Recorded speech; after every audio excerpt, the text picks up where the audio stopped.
prosecutors of the International Criminal Court, ICC, have disclosed over 1,000 pieces of evidence to the defense team of former President Rodrigo Duterte.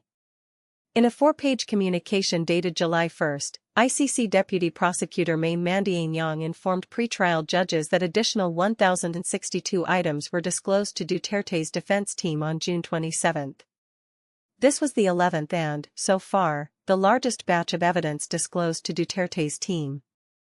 Over 1,400 items have been collectively disclosed in the first 10 batches.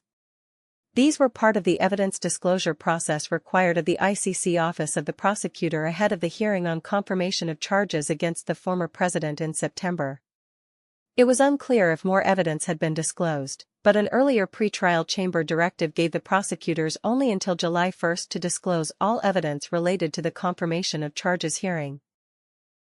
The latest batch of evidence was divided into 10 thematic categories, including Davao death squad killings, 7 items, barangay clearance operations, 435 items, high-value targets, 64 items, modes of liability, 86 items, and 2 sets of contextual elements, 50 and 101 items, respectively. One set contains information that suggests a line of defense, 6 items, while the remaining 3 sets were materials for the preparation of the defense, 26,240 and 47 items. Under ICC's process, evidence disclosure is necessary to ensure that a suspect is accorded due process.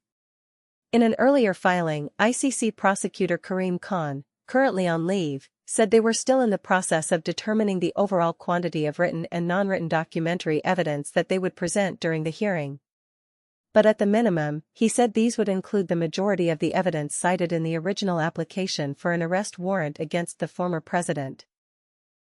These include 8,565 pages comprising 421 pieces of written evidence, 9 photographs, and 30 audiovisual files with a total running time of 15 hours and 55 minutes. Victims have cited the large amount of evidence disclosed to Duterte as among the reasons why his interim release should not be granted. Mr. Duterte has already access to a large amount of evidence, including the identities of some of the prosecution's witnesses, which poses a risk for the security and well-being of said individuals, said Paulina Masita, principal counsel of the ICC's Office of Public Counsel for Victims, in a filing that opposed Duterte's interim request release. Thank you for watching.